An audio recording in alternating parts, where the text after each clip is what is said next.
Assalamualaikum warahmatullahi wabarakatuh. Putra putri yang berbahagia, apa kabarnya? Semoga selalu dalam keadaan sehat dan tidak kekurangan suatu apapun. Sebelum kita mulai kegiatan belajar pada hari ini, Pak Eko ingin menceritakan sebuah kisah kepada kalian. Kisah tentang seekor belalang yang hidup dalam sebuah kotak. Setiap kali belalang ini ingin melompat, maka dia akan terbentur pada bagian sisi atas kotak tempat dia tinggal. Terus menerus seperti itu, sehingga jangkauan lompatannya hanya setinggi tempat kotak dia tinggal, tidak bisa lebih dari itu. Suatu hari dia punya kesempatan untuk keluar dari kotak dan kemudian bertemu dengan belalang-belalang yang lain. Dia pun keheranan, mengapa semua belalang di sekitarnya bisa melompat sangat tinggi, sementara dia tidak. Kemudian dia sadar bahwa ternyata kemampuan melompatnya tidak berkembang karena selama ini dia tinggal dalam sebuah kotak yang setiap kali dia melompat, dia akan terbentur pada bagian sisi atasnya dan tidak bisa melompat lebih tinggi dari itu. Putra-putri yang berbahagia, suasana belajar yang kita hadapi sekarang hampir mirip dengan suasana yang dimiliki oleh si belalang tadi. Kita diliputi oleh segala keterbatasan. Kita tidak bertemu dengan bapak ibu gurunya, kita tidak bertemu dengan teman-teman kita tidak datang ke sekolah. Yang semua itu membuat cara belajar kita menjadi sangat terbatas, hanya mengandalkan pada sumber-sumber yang diberikan melalui fasilitas internet yang kita miliki. Nah, ketika kita sadar dengan hal ini, maka jangan sampai semua keterbatasan itu menghalangi kita untuk bisa belajar dengan semangat. Jangan sampai kita menjadikan semua keterbatasan itu sebagai alasan untuk tidak semangat dalam belajar. Akal kita diciptakan untuk digunakan melalui proses berpikir. Tubuh kita diciptakan untuk selalu bergerak. Kalau kita tidak memanfaatkan semua itu sebagaimana fungsinya, maka segala potensi yang kita miliki akan terhambat. Tubuh yang tidak pernah digunakan untuk berlari, dia akan cepat kelelahan ketika dipaksa untuk berlari. Demikian pula akal. Ketika tidak digunakan untuk berpikir, maka dia akan cepat kelelahan ketika dipaksa untuk berpikir. Jadi jangan sampai suasana belajar yang kita nikmati selama belajar di rumah ini membuat semangat kita turun, lalu kita tidak memanfaatkan sumber belajar yang ada, sehingga kemampuan kita berpikir juga ikut-ikutan menurun. Nantinya potensi kita dalam belajar juga ikut-ikutan menurun. Ketika bertemu dengan soal, entah itu matematika, IPS, atau apapun yang seharusnya bisa kita kerjakan, tapi karena sudah terbiasa untuk berpikir terlalu santai, soal yang gampang pun terasa susah. Ya, sudah Pak Eko lihat itu di jawaban-jawaban kalian, di akun psikologi kalian, ada pertanyaan-pertanyaan yang sebenarnya sangat sederhana, tapi ternyata masih dijawab dengan jawaban yang salah. Padahal jawabannya ada di materi yang Pak Eko sertakan. Nah, Pak Eko harapkan melalui kesempatan ini kita semua bisa menjadi belalang-belalang yang terus melompat setinggi mungkin, ya, tidak terhalang dengan keterbatasan yang kita miliki. Manfaatkan semua sumber belajar yang diberikan oleh gurunya atau yang kalian temukan di internet untuk memaksimalkan kemampuan kita dalam berpikir agar akalnya berkembang dan bisa digunakan sebagaimana mestinya, ya. Demikian mungkin yang bisa Pak Eko sampaikan. Cerita ini Pak Eko harapkan bisa menjadi motivasi sebelum kita belajar. Oke, sekarang kita mulai belajar, ya. Putra-putri yang berbahagia, pada kesempatan kali ini kita akan membahas mengenai faktor-faktor pendorong dan penghambat mobilitas sosial. Kita awali dengan faktor-faktor pendorong mobilitas sosial dulu, ya. Mobilitas sosial mungkin terjadi hanya pada satu individu atau pada satu keluarga dan kemudian berpengaruh pada generasi-generasi selanjutnya. Keberhasilan satu individu atau satu keluarga untuk mencapai lapisan sosial di atasnya bergantung pada beberapa faktor. Namun perlu diingat juga bahwa mobilitas sosial tidak selamanya membawa satu individu atau satu keluarga ke lapisan yang lebih tinggi. Ada kalanya juga mobilitas sosial itu membuat satu individu atau satu keluarga turun ke lapisan masyarakat yang lebih rendah. Hal ini tentunya dipengaruhi oleh beberapa faktor.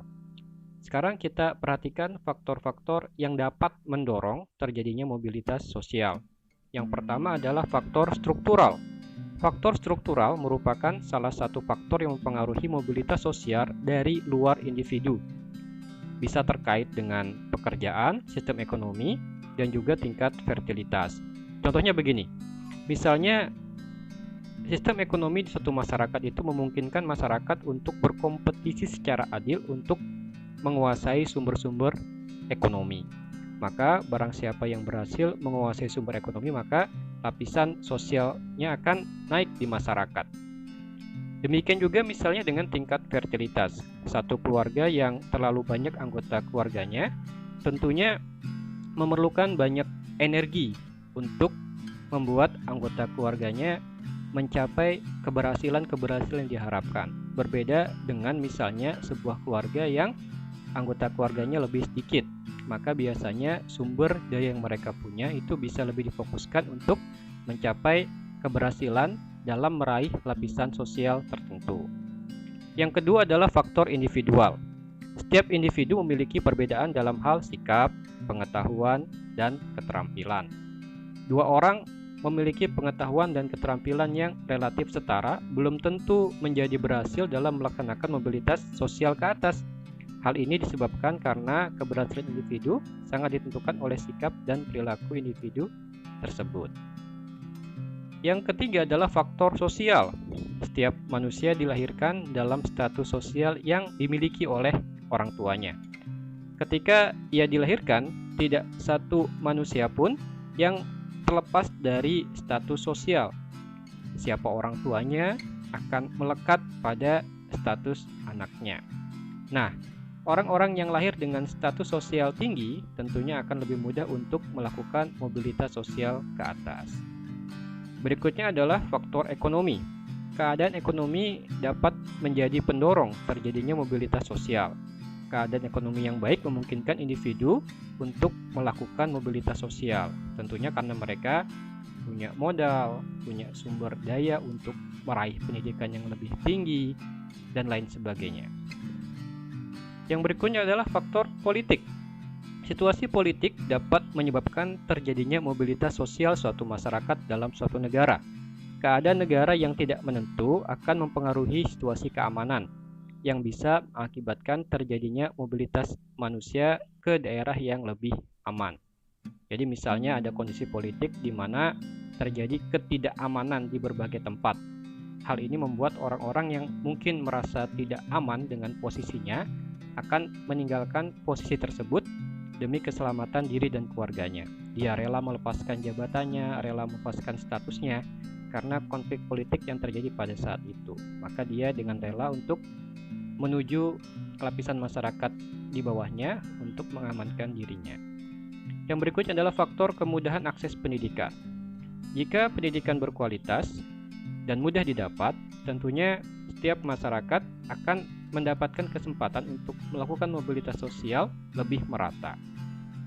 Sebaliknya, jika akses pendidikan susah untuk didapat, maka kesempatan untuk melakukan mobilitas sosial bagi kelompok masyarakat tertentu akan susah juga, karena kebanyakan mobilitas sosial sekarang ini ditentukan oleh seberapa tinggi pendidikan yang dapat dicapai oleh orang-orang tersebut. Itu adalah faktor-faktor pendorong mobilitas sosial. Berikutnya kita akan membahas mengenai faktor penghambat mobilitas sosial. Ada 5 faktor yang akan menghambat mobilitas sosial seseorang. Yang pertama adalah kemiskinan. Keterbatasan ekonomi sering membuat seorang individu tidak mampu mencapai lapisan sosial yang dikehendakinya. Karena ketika seseorang itu miskin, maka dia akan kehilangan akses terhadap banyak kemungkinan. Misalnya dalam hal pendidikan, dia tidak mampu untuk melanjutkan ke jenjang yang lebih tinggi. Dalam hal penggunaan fasilitas, dia tidak mampu mengakses fasilitas yang lebih lengkap. Yang kedua, diskriminasi gender. Pada masyarakat tertentu yang kental dengan budaya patriarki atau budaya yang didominasi oleh laki-laki, akan membuat para wanita kesulitan dalam melakukan mobilitas sosial. Nah, hal ini tentunya sudah jarang ya kita temukan dalam kehidupan masyarakat modern yang memberikan kesempatan setara baik kepada laki-laki dan perempuan untuk mencapai hal-hal tertentu. Tapi di beberapa masyarakat hal ini masih terjadi. Yang ketiga adalah diskriminasi suku, ras, dan agama. Hampir mirip dengan yang kedua tadi, namun yang ketiga ini terkait dengan pembedaan seseorang dilatar belakangi dengan suku, ras, dan agamanya. Ketika suatu masyarakat sudah mulai membedakan suku, ras, dan agama, maka kesempatan untuk melakukan mobilitas sosial biasanya hanya diberikan kepada kelompok suku tertentu, ras tertentu, agama tertentu, sehingga menghambat suku, ras, dan agama lain untuk melakukan mobilitas sosial. Yang keempat, perbedaan kepentingan. Kompetisi atau persaingan dalam melakukan mobilitas sosial vertikal antara satu individu dengan yang lainnya menunjukkan adanya perbedaan kepentingan. Apabila perbedaan kepentingan tidak bisa dikelola, maka akan menghambat individu untuk melakukan perpindahan posisi menuju posisi yang lebih baik. Yang kelima adalah diskriminasi kelas. Diskriminasi kelas dalam sistem kelas terbuka dapat menghalangi mobilitas sosial ke atas ya. Maksudnya begini, kelas-kelas di masyarakat itu bisa diciptakan dilatar belakangi dengan beragam kategori. Misalnya ada kelas pekerja, ada kelas pengusaha, ada kelas orang-orang awam, ada kelas orang-orang profesional. Ketika masyarakat dibagi dalam kelas-kelas seperti itu, maka hal ini akan menyulitkan masyarakat untuk melakukan mobilitas sosial, karena biasanya kalau masyarakat sudah dikelompokkan berdasarkan kelas, masyarakatnya akan menjadi sangat tertutup. Artinya satu masyarakat dari kelas yang satu tidak boleh bergabung dengan masyarakat dari kelas yang lain. Baik, itu adalah faktor-faktor yang menghambat mobilitas sosial. Jadi sudah kita bahas ya secara singkat mengenai faktor yang mendorong dan menghambat mobilitas sosial. Semoga bisa menambah pemahaman kalian. Untuk lebih jelasnya tentunya kalian harus mempelajari kembali materi ini lewat buku paket kalian dan sumber-sumber lain yang ada di internet. Baik, sekian ya. Baik, akhiri. Assalamualaikum warahmatullahi wabarakatuh.